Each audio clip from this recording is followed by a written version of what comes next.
Hey, thank you so much for joining us at our Crosspoint Church podcast. Now, if you're new to our podcast or maybe new to our church in general, we're just a bunch of messed up people who don't have it all together, running after a heavenly leader who loves us and meets us right where we are. We hope this message encourages you, builds your faith, and strengthens your confidence as you continue down this journey of what it means to know and follow Jesus. Enjoy this message. Yeah, man, I tell you what, really excited about this series, part 2 we're digging into today, how to deal with mean people. And what do you do when you're dealing with people and there is bad blood between you and between them? And so welcome to Crosspoint. My name's Curt. And if you are here for the first time, really excited you're here with us this weekend. And we got a whole bunch of people tuning in online. Let's share some love with those in our online space this weekend. Man, so excited to have you joining us on the other side of the screen. Now, we want you to know that we know as we're talking about the mean people in our lives that, and I hope this isn't the case, that it's possible that somebody might hear this message and you might come to mind, all right? And I hope that's not the case, or I might come to mind. And so, we've all had moments in our lives where we have actually been the ones that are the mean people. And, most of the time when we get together in this space, we're actually talking about how do we not be that kind of person? How do we not be the mean person in other people's lives? But this series is specifically about how do we respond to the mean people? What do we do with them? How do we handle them as we interact with them? And so when we're talking mean people, we're talking about people who are deceptive, people who, are controlling and unkind and unpredictable and manipulative. And you see them coming when, you're walking up the sidewalk and you're like, oh my gosh, I just don't want to interact with them. They are so mean. Every time I interact with them, there's just no way to, say it any differently. And so it's important to talk about this because we have to think through how we're going to respond. Because, if you don't have a plan and you're not proactive on this, then, certain things are going to just not go well. And you've experienced this before, because what generally happens is the mean people in our lives end up gaining a measure of control over us. And, before we know it, we're like behaving just like them and we're being mean right back at them. And it oftentimes just feels like we don't have any choice. Now, if you don't know what that looks like, you're like, well, I just don't know if one person can affect the other, then let me just give you a little example. This is probably one of America's favorite movie moments on two mean people that interacting and how one influences the other. Here's a little moment from Planes, Trains, and Automobiles.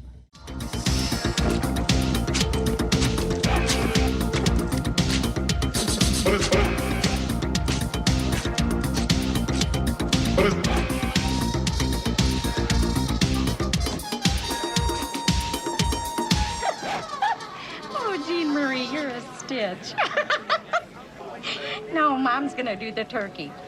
Yeah, Dad wants ambrosia, so I guess we gotta get those miniature marshmallows. And I'll do the crescent rolls, and you do the cranberries. You know I can't cook. Oh. Yeah, well, I'll see you tomorrow then. Gobble, gobble. Oh, bye-bye.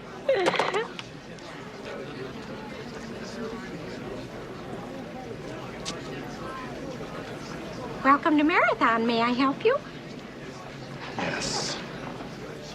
How may I help you? You can start by wiping that chirpy, perky smile off your rosy cheeks.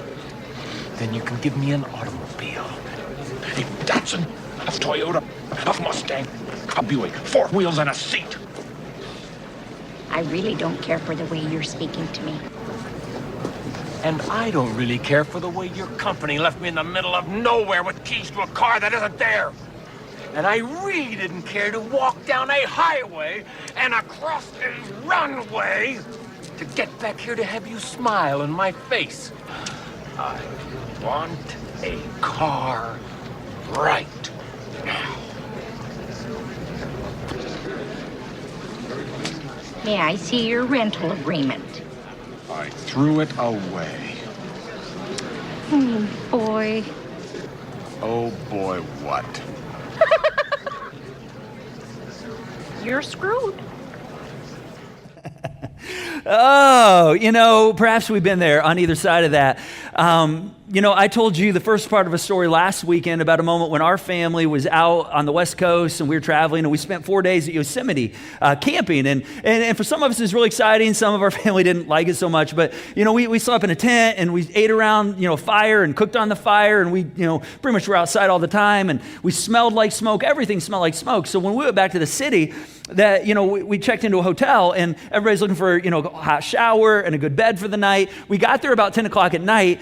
And as we, checked in, we had no problem. We got to our room, put our luggage up there, and then we went back down to get our second set of luggage. And when we took that up to our room, we tried to get in our room, and, the key card opened the door, but it only opened about 2 inches because somehow that little flap, that little safety bar that goes over the door when you're inside to keep people out, somehow when the door shut, that thing just swung over and locked the door from the inside.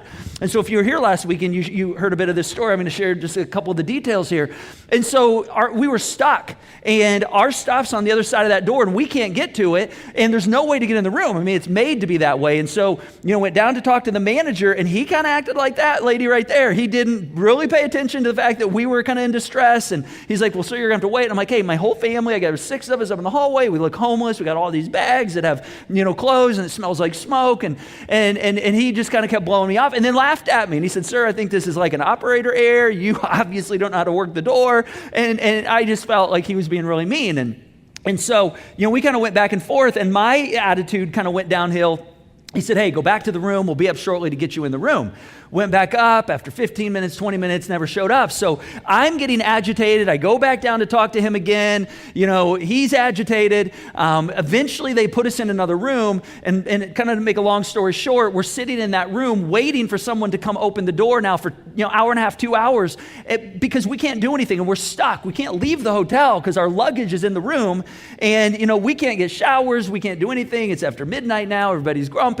And this is so embarrassing, but as we're sitting in the room, it just spiraled down. I mean, this guy was pretty mean to us, and all of a sudden, we're just sitting there thinking of some of the most manipulative, destructive ways we could get back at this manager. How could we get him fired? And what emails could we send? And we could add this in, and they would let him go right away. I mean, it was embarrassing to think where our minds go. The point being this: it is so difficult to be good to people who aren't good. It's difficult to be sensitive to people who aren't sensitive. And the golden rule, do unto others as you want done unto you, that just doesn't apply, right? When somebody mistreats you, that's out the door, and all of a sudden you're into the iron rule. The iron rule takes over, which is, I'm going to do to you what you have done to me. Or I'm going to do to you, as you are doing right now to me in this case. And here's what happens, when we do that. Getting even just makes things worse. We discovered that last weekend, because we've all done this. We've discovered that getting even actually makes us even with someone that we don't even like. And so kind of the question we're asking in this series is, what do we do about this? All right, what do we do about the mean people in our lives? And the other thing that kind of, we talked about last weekend is you can't ignore these people, right? It just doesn't work. You try to ignore them, and they just chip. They just keep pecking away. They just keep, eventually, you explode. I've exploded at times, and, I react, and then all of a sudden it's like I gave them more power, and it's like they have control over me. So we know that doesn't work. And so there's actually a third option, and this third option is the one we're going to spend some time talking about today. It actually is the one that takes some of their power away. It actually positions us to where our frustration doesn't just spill over into everybody else's lives. And this is something that Jesus modeled and he taught. In fact, he is kind of the ultimate model on this, but Abigail modeled it as well. And so Abigail is a woman in the Old Testament. She's a character midway through the Old Testament that, many people don't know about. And she's sort of the backstory to part of the story about David. Now, many of us have heard about David. And, some of us have heard about the story of King David. You may have heard him as king. Others of us, you maybe remember him as shepherd boy David. But this part of the story takes place when he was fugitive David. All right, and so, when he was younger, when he was a teenager, he basically had this slingshot, and he felt led to go out into this valley and kind of take down this giant that was intimidating him and his whole tribe, and he did that, and because he killed this giant with a little stone and a slingshot, he became like a national hero. And so King Saul, who was the current king at the time, he noticed this, and he said, oh, I want to bring you in close, and he actually brought him into his family. And, because now David has like some influence with the Israelite people. And so, and King Saul is like smart enough to know that, hey, I want to keep my friends close, but I want to keep my rivals even closer. And eventually, King Saul gets word that there was this rogue prophet by the name of Samuel who, when David was a younger boy, Samuel went to his house and actually anointed him as the next king of the nation of Israel. And this was kind of a problem for the current king because he's like, well, that's going to interrupt my kingdom. And he wanted his son to become king. And so his dynasty is now in jeopardy. And so basically, Saul goes out and tries to kill David. And David escapes, and so now David is on the run, and this makes him a fugitive. So now he's fugitive David, and while he's like out on the run, living in the wilderness, he starts gathering all these other kind of leaders and people who are also on the run and are also fugitives of the king, and he's a natural leader, so they just gravitate to him. And so he, before long, has like 600 men that have become a part of this group called David's Merry Men. And plus like their children and their wives and women. And so like a large group, he's got this small army, but he's still a fugitive to King Saul. And he's angry because he's been mistreated, and he's angry about his circumstances. And so David has all this anger that's just pent up, and this anger goes with him everywhere he goes. I don't know if you've ever experienced someone like that. Like everywhere they go, like their anger is just spewing out at everyone. And so he can't take it out on King Saul, though. And so this kind of brings us to the point in the story where we meet Abigail. And so I want to kind of catch you up on this story, and then we're going to continue from there and kind of, let's see right here how the story begins. This is in 1 Samuel 25. So it says, and Samuel's kind of the biographer of David's life, by the way. So it says, a certain man in Moab who had property there in Carmel was very wealthy, and he had 3,000 goats and 3,000 sheep, which he was shearing in Carmel. His name was Nabal. And so this was sheep shearing season, and the big thing about that was this is when everybody just found out, how much more wealthy they were. They got their profit report. When you had your sheep sheared, you discovered how big your herd had grown.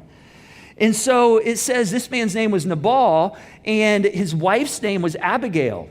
And she was an intelligent and beautiful woman, but her husband was harsh and mean in his dealings. And so David hears that Nabal, he's going in to shear sheep, and he realizes he's going to find out he's richer. And so David sends 10 of his men to Carmel with a message. And basically he says to Nabal, he says, hey, would you mind sharing your profit with us when you find out how much wealthier you've become? And you might go, okay, well, why would David feel like he had the right to ask that question? Well, he tells us in the message that he sends to Nabal. He says, when your shepherds were with us out in the fields for months and months and months, he says that he did not mistreat them. He says, when your shepherds were with us, we did not mistreat them. And the whole time they were in Carmel, nothing of theirs went missing. In other words, our men could have taken whatever they wanted to take. All right, they could have taken your women, your wives, your children. They could have taken your sheep, but none of that went missing. All right, I mean, you can talk to them and find this out. In other words, he's like, your profit. I mean, you profited during this season, and it's partly due to us. I mean, we're the ones that protected you, and so that's the reason David felt like he could ask for part of the profit that he had made. But Nabal's response, I mean, he was just rude and mean. He laughed at David. He's like, who is this David? Who is this son of Jesse? But see, he knew who David was. He actually knew who he was. But he's like, who's this guy think he is? I didn't ask him to do this.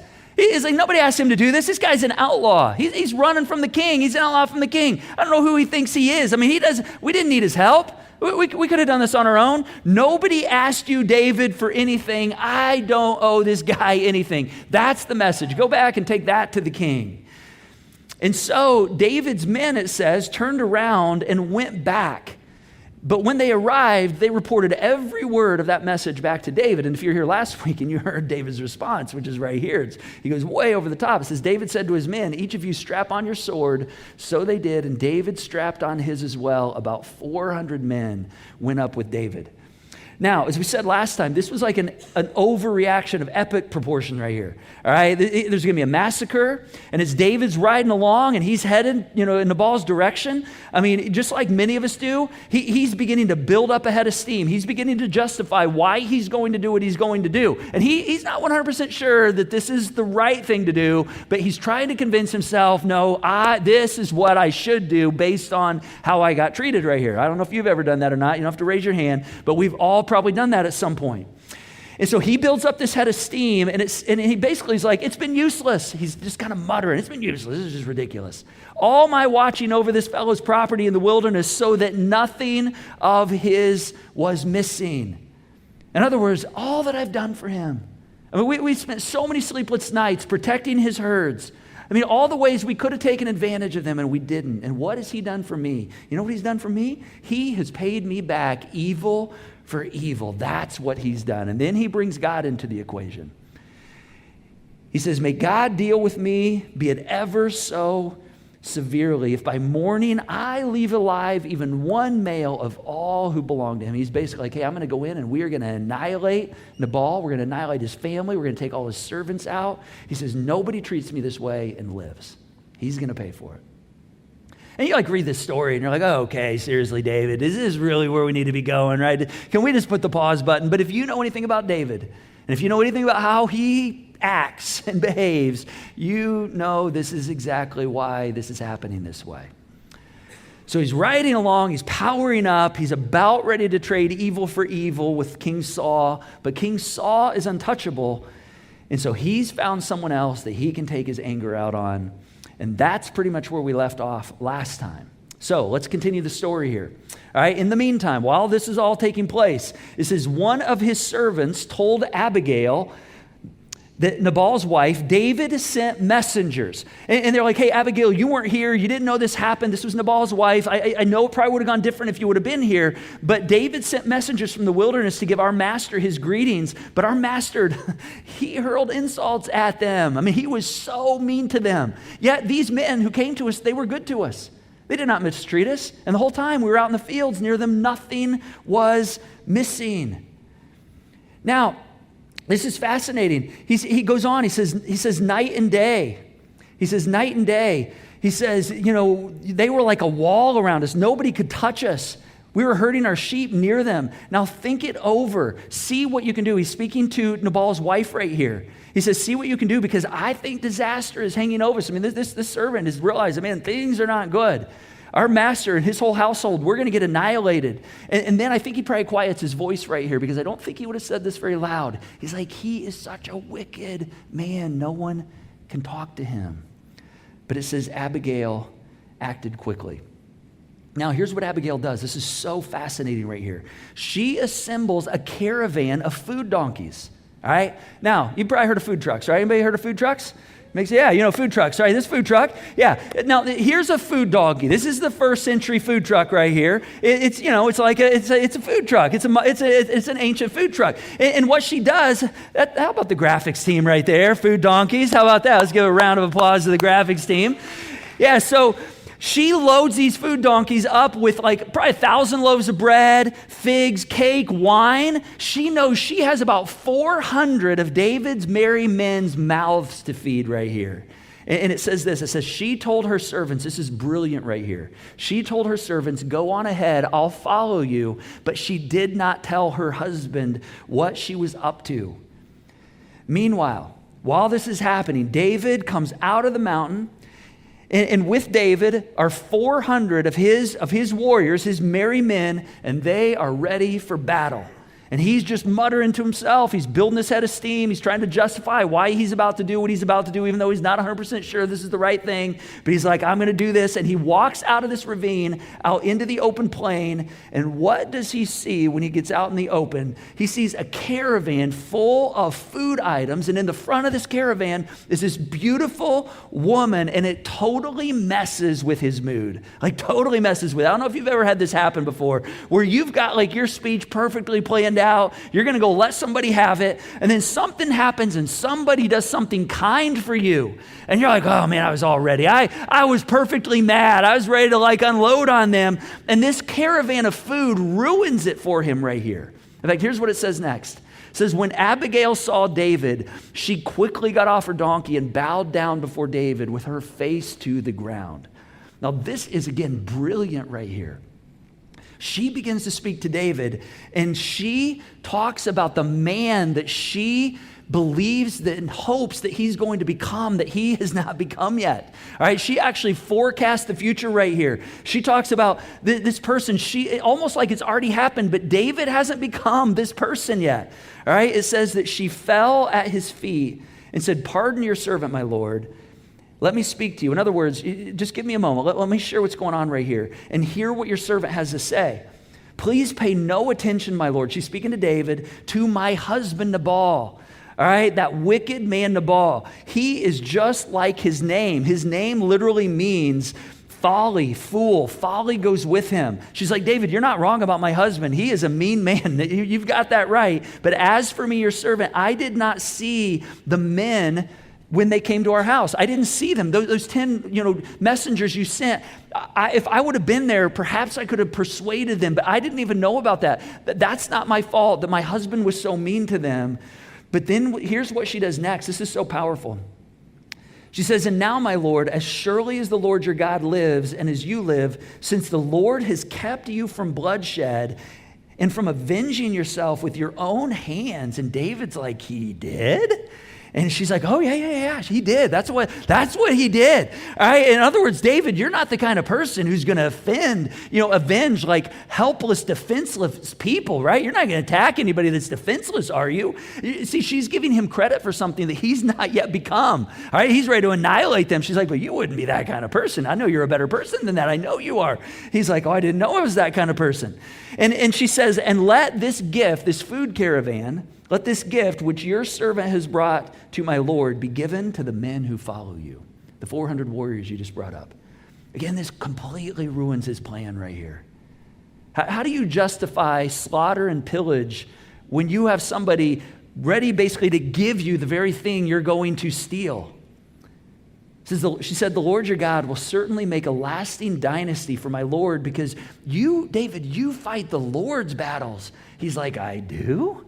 She's like, "You do? Oh, you do. David, you fight the Lord's battles, all right? You don't fight your own battles, David. No, you're fighting the Lord's battles, and no wrongdoing will be found in you as long as you live." And he's like, "It won't?"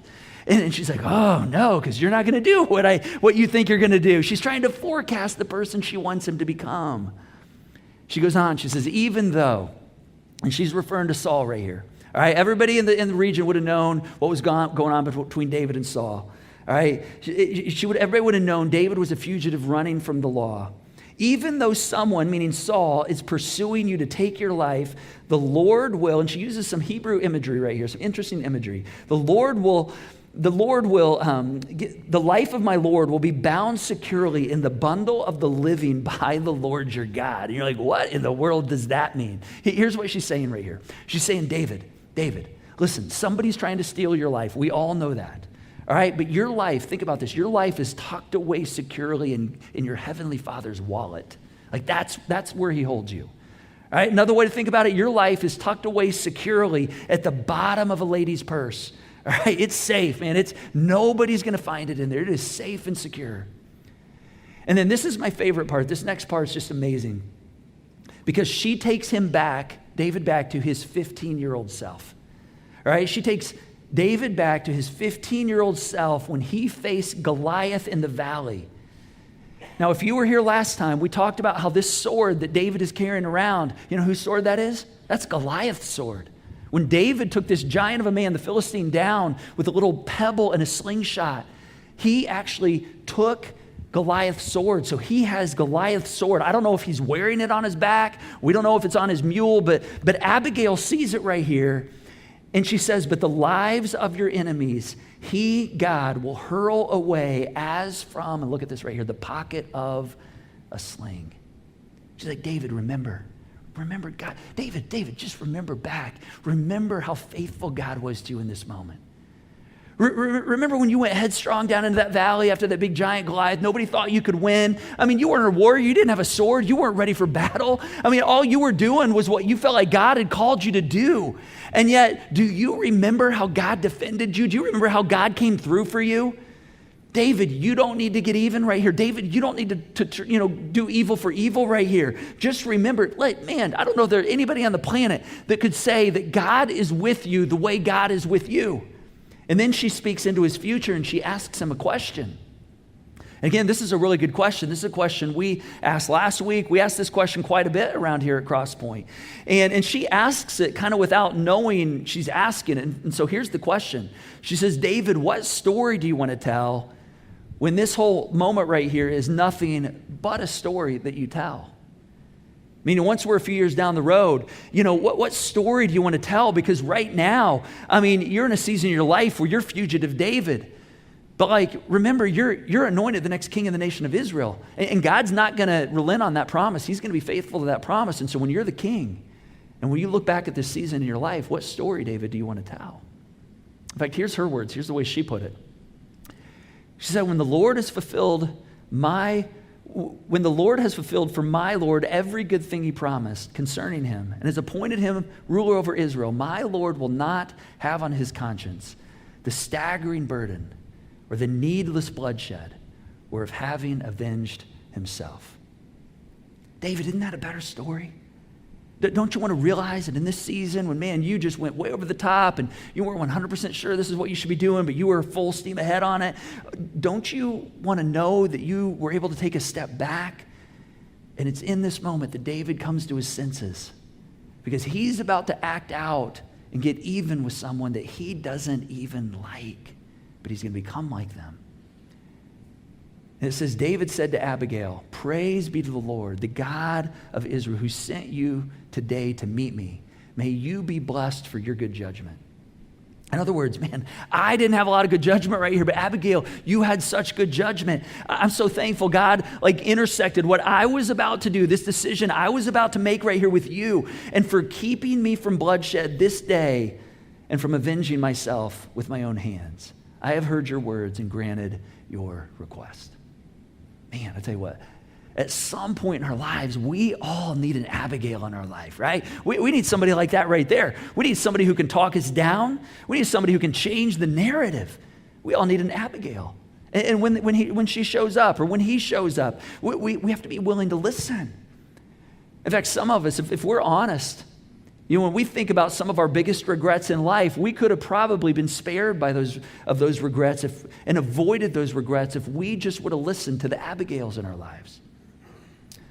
Now, there's a bit more to this story, and at first I'm like, I don't know if we're going to get into the rest of the story because it gets a bit storybook, all right? It gets a little it's all wrapped up in a nice little bow. But I thought, no, we need to see how this story ends. So I want to. This is kind of how things went down back then. So I want to share with you the rest of the story. It says, when Abigail went to Nabal, he was in the house holding a banquet like that of a king, meaning he's like, man, I'm wealthy. I got the wealth of a king. He is living it up.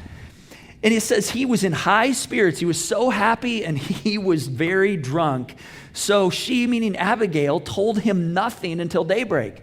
And so Abigail, she goes to him, but she's like, all right, I'm not going to use this moment to be like, hey, you really owe me big. She waits until morning.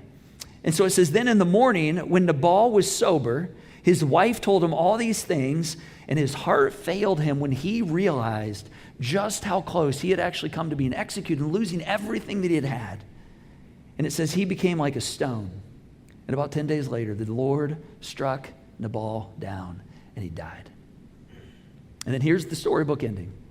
It says, and David sent word to Abigail asking her to become his wife. You're like, really? Are we going rom-com right here? Like, how did this turn into a rom-com? But that's how apparently it went back then. And what do you think she did next? It says, Abigail quickly got on a donkey and attended by her 5 female servants. She went with David's messengers and became his wife. All right? And they lived happily ever after, the story says. It actually didn't say that in the Bible, but that's how we like to think of it. Now, think about this for a moment. Here's what we have so far. Here's what we have. And this is so cool because this is where your life and my life intersects with this story. All right? We have 3 characters. We have 3 responses, and we have one hero. All right, we've got Nabal, David, and Abigail. And then we have someone trading evil for good. And then we have David trading evil for evil. But Abigail comes along and she trades good for evil. Now, as we've been getting to know Nabal a bit, we began to really see this guy's pretty maniacal. And David, he's about to act in this moment just like everybody would expect. He's going to be very, very predictable right here. But then Abigail comes along, and she's actually the one that's remarkable in this moment. And so these are our choices right here. Do we want to be maniacal, predictable, or do we want to be remarkable? Now, let me just say, if you're not a Jesus follower, all right, if you're here checking out faith, checking out Jesus, not sure about Jesus, man, we're so glad you're here, so excited you're here with us. Now, the cool thing is you get to choose which path you want to take. And this is such a cool story because I hope that you see the learnings in this moment right here, that you can go out from here and go, man, I can live. I mean, I can actually have a lot fewer regrets if I just take some lessons from this and put them into practice. And my life will be so much better. And so you get to choose, if you're not a person of faith. Now, if you are a Christian, if you are a Jesus follower, we're kind of only left with like one option right here, and it's remarkable, all right? It's remarkable. And, the reason that that's kind of our only option is twofold, all right? Number one, it's because you and I have actually been on the receiving end of remarkable. And then number two, Jesus calls us to model this kind of remarkable. Now, when we say remarkable, we're not necessarily referring to Abigail right here. We call it this thing called amazing grace, meaning while you and I were still sinners, Jesus did something on our behalf that we couldn't do for ourselves. He totally did something that we didn't deserve. It was absolutely undeserving, absolutely unexpected. It was very unpredictable, but it turned out remarkable. Jesus died on our behalf so that we could actually be reconnected with the Father. All right, and then as a result of that, this Jesus who did that for us, he says, I just don't want you to come and believe things about me. I don't want you to just believe in me. I actually want you to get up every single day and I want you to follow me. I want you to emulate me. To which we go, okay, exactly what does that look like, Jesus? Well, he tells us, he says, well, number one, I want you to love your enemies. Right? To which we say, okay, does that mean tolerate and ignore? Like, what exactly does loving mean? I mean, he says, no. And then he goes on. He says, I want you to do good. I don't want you to just ignore. I don't want you to just not hurt people. He says, no, I actually want you to do good to those who hate you. To which we go, well, I thought doing good was just not hurting him or her back. I thought, not going out and cutting his tires while he was working in the manager's office. I thought that was doing good. All right? I thought not destroying the hotel room, because this guy had created so many problems for us and writing an email to customer service. I thought that was good on my behalf. He goes, no. I want you to do good to those who hate you, and I want you to go on and bless those who curse you. And then on top of that, I want you to pray for those. Get this, pray for those who mistreat you. And we step back and we go, seriously? You want me to pray for those who mistreat me? Does anybody do that today? I mean, listen, I don't even pray for people that are good to me. I mean, I'm going to pray for people that mistreat me. Jesus says, yeah, I want you to pray for people that mistreat you. I want you to pray for the mean people. He says, I want you to not do something to them. I actually want you to do something for them. Because, see, that's actually how you become not like them. And then there's a bonus.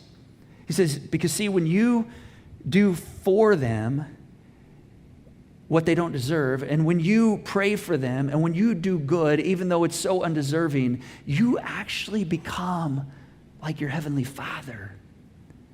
And just in case you're wondering, your Heavenly Father was kind to the ungrateful and the wicked, which at one point was you and me. So, do you have any mean people in your life? We know the answer to that. We've all got mean people in our life. Parents, do your kids have mean people in their lives? I mean, I'm telling you, man, if somebody mistreats our kids, we're like, man, you just like took up issue with me, right?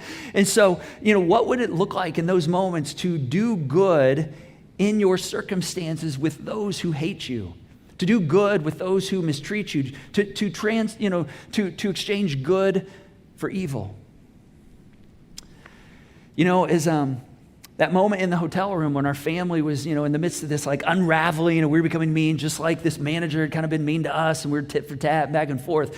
It was just deteriorating and we were frustrated, we were tired, we were in a room, we were waiting, we couldn't get our luggage out of the room, it's after midnight. And all of a sudden there was a knock at the door. And I flung that door open. When you just you don't have to say anything, but people can just tell you're pissed. It's like your just persona is like, what do you want? I ripped that door open, and there's this thin-framed, older Asian man that is standing at the door, and he says, I'm the building manager, and I'm here to help you. I heard you had an issue. I'm like, yes, we do. I started going into it. And he said, I am so sorry. I'm so sorry. I'm sure this has been so frustrating. I said, you are exactly right. Let me tell you how frustrating it's been. And I go off again and kind of tell him how frustrating it is. And he's like, well, I'm sure this has ruined your evening with us. I'm like, can I tell you how it's ruined our evening with you here? And he looks at me, he's like, come on, let's go. We don't have time for this. Let's go get your luggage. And we start walking down the hallway toward our other room. It's 2 doors down. And he pulls out this tool that he slides between the door, and he's like, if I flip it up just right, I can fling the little thing, the little security latch back. And I said, where did you get that? Do they make these somewhere? He said, oh no, I invented this myself because this has happened a few times. I'm like, I knew it. I knew that I wasn't the only one. I knew that this hotel, this is the problem. And he says, no. He's like, it is a freak accident. It doesn't happen often at all, but he's like, we had to have a way to solve this. And as he's talking through that, he's like, we're just going to get your bags. And over the next 2 or 3 minutes, as he works to open that thing, his kindness just diffuses the moment. He was the Abigail. He was the Abigail. I wasn't the most kind to him. I'm going to be honest. I'm ashamed by that. I'm embarrassed by that. But I'm telling you, you know what he repaid to me? He repaid goodness in exchange for my meanness. And guess who we remember? He was the one that was remarkable. See, here's the crazy thing. The meaner they are, the brighter your light has the opportunity to shine. And I can tell you that from experience because I've been on the other side of it. I was on the other side of it in that moment. And I can tell you, it was remarkable. We're still talking about it today. We were sitting down with our kids, our family this past week, talking about this over the dinner table one night. And we were kind of going through the details of, being stuck and so on. And we were trying to piece those together. But when we got to this man who came and exchanged kindness for our meanness, everybody remembered him. And we were like, oh my gosh, that's what we all remembered. Because that's what was remarkable. He was the Abigail. Listen, why am I telling you this? I'm telling you this story because I want to inspire you to see that this is what Jesus does for us. When you follow Jesus, I'm telling you, it's the best leader you will ever follow. When you do for others precisely what they do not deserve you to do, I'm going to tell you, it may not change anything in them, but it will do something for you. And in doing so, you're going to become like your Heavenly Father. Now, last time, I left you with 4 questions, and I want to leave you with those same 4 questions this time.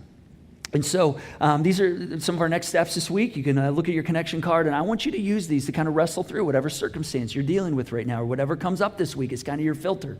And so question number 1 is, do you want to be even with someone whom you don't even like? To which we go, no, I don't want to be like them. So, we go to the second question. Would you rather be ahead? And you go, yes. Well, you can't get ahead if you treat them the same way. If you're even with them, you're just spiraling down to their level. So what does it look like for me to get ahead? And so this leads to the third question. What story do you want to tell? Whenever this is just a story that's being told, what kind of story do you want to tell? And then this is where the rubber meets the road. This is where, the change happens. This is the tension point right here, right? And this is our next step for this week. It's asking and wrestling through this question. What would it look like to return good for evil? Right? Whether or not you follow through on it or not, you get to decide that. But I think you owe it to yourself to at least ask the question. What would it look like to return good for evil? And even if you don't follow through on it, just ask the question. And let me tell you that your willingness to step into this, into that space, is a space that most people will never step into. And yet in that moment, I'm going to tell you, when you do, there's going to be something that just takes hold in you. And you're also going to create a moment that's going to be talked about, likely for the rest of your life, because it's remarkable. So that's the challenge. That's what Jesus leads us to. I want to invite you to go ahead and stand with me. I want to pray for us before we wrap up here. Heavenly Father, it is so easy to stand up here and talk about it. So much harder to walk off the stage, take off my mic, walk out of this place and go live this out in the world. But this is what you've called us to let our light shine in such a way that people wouldn't see our belief system, and they wouldn't see, hey, you go to church, they wouldn't see our church attendance. But to let our light shine in such a way that they would actually see our good works, and they would see the connection between what we do and what we believe and who we follow. And so, God, I just pray that you'd help us to know what to do. Give us the courage, God, as we wrestle through scenarios with people, difficult people, mean people this week. Help us. Give us the strength, the courage to repay good for evil. Because you've done the same to us. And we know that when you're on the other side of that, it's actually remarkable. Thanks so much for joining us today. Take a moment to follow our podcast on your preferred platform, and be sure to download our app to stay informed on everything happening here at Crosspoint. And if you like what you heard today, don't hesitate to share it with a friend that might need to hear it too.